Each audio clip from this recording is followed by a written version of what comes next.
Hey YouTube, this is Southern Prepper 1. The fearless leaders in Washington are trying to come up with a budget, or at least a spending bill, and I think this is a $1.2 trillion bill. Now they're spending money we don't even have, and they're spending money on crazy things. Some of these things I saw, even Lindsey Graham has some stuff in there for some colleges and this and that, and really all that needs to be cut. We are totally stone cold broke, beyond broke. We're maxing out our credit cards. Just last week, or actually a few days ago, we went up another $58 billion. I would like to commend them though, because like 6 months ago, it took us 3 months to do $1 trillion, and then 3 months later, we did $1 trillion. We're working on our next trillion, but guess what? They might stretch it to 4 months. They might stretch it to 5 months. So, hey, you're doing something right up there.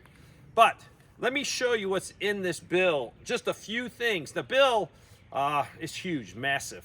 You can't not read it in the time they want to vote on it. I think they have a 72-hour rule where they give everyone 72 hours. It looks like they're going to push that aside and vote to suspend that rule. You physically cannot read the bill in the time the bill was officially put out to the time you're going to vote on it. That's insanity. They want, in this bill, $850,000 for a gay senior home, $15 million for Egyptian college tuition. So people from Egypt, insanity. You cannot make this stuff up. They want $400,000 for a gay activist group to teach elementary kids about being trans. They want $500,000 for a diversity, equity, and inclusion zoo. They want $400,000 to a group that gives clothes to children or to teens to help them hide their gender. Like things binding. I didn't even want to go in it. It's that sick. It's that sick. I don't understand it. Why we are not doing something about this. Yes, we can go on our soapbox, and I'm on my soapbox right now. I go to the ballot box, but that doesn't really do anything because these scoundrels are Republicans, they're Democrats, they're on both sides, and we let this go on. But money going to these groups that push an agenda that is totally contrary to the Word of God. Totally contrary. How many preachers will mention this in their services? Bet you none. Maybe 1%. Then you're going to say, Dave, you got to keep religion and the state separate. That's what our problem is. We have kept it separate for too long. Some people say, well, we'll lose our tax deduction for our church. Who cares about the tax deduction for a church? I don't think God was really interested in getting a church that is state approved. All these things are contrary to the Bible. But not many preachers are going to say, hey, look at that tax bill that they just passed is full of, you can call it sin. Now, my comments on this video, people are going to say, Dave, you're just so intolerant. There's truth, there's lies, and we have gone along with the lies from the left, or you don't even have to call them the left. We've gone from the lies of Satan. This whole bill should be thrown out. These people that represent us in Washington do not represent us. I think back of what started our Revolutionary War hundreds of years ago. I will assure you, the reasons we broke from the King of England, today's reasons are 1,000-fold worse back then. But the people back then valued freedom more than we value freedom. They valued doing what's right. Do you think Thomas Jefferson, all of our founding fathers, would approve money going to this? They probably would not.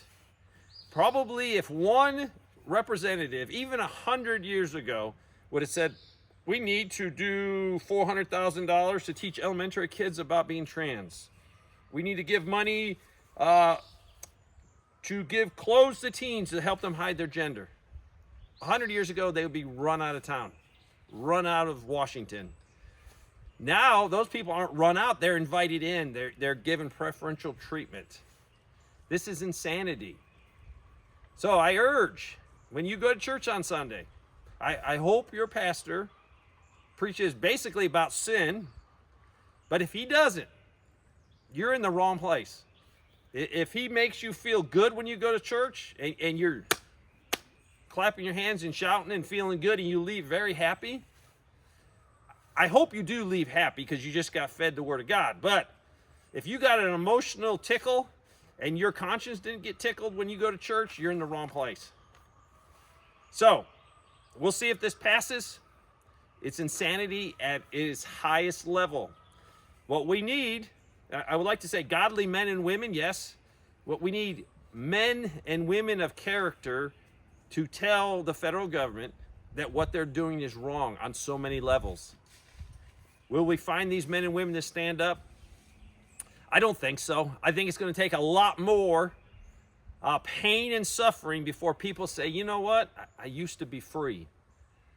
I used to have a government that promoted righteousness, that promoted things that were good, things that were of good reprieve. Now they're promoting just basically sin. That's all they're promoting. It's not any other word to describe it.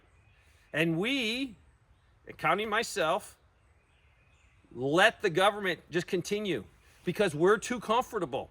We're way too comfortable. We got a house, we got a car, you know, we probably go fishing, we go hunting, we go to the, ball games, we're comfortable.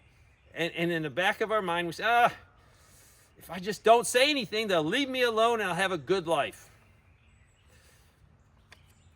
We have to think about the future. The guys at Valley Forge, they had no shoes on their feet, didn't think about themselves, because if they thought about themselves, they would have gone home and said, forget this, man. This war is lost.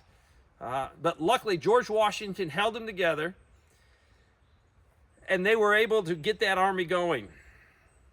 Today, we're too comfortable. So I don't think nothing will happen. But the problem is, as we go along, we do nothing, they become stronger.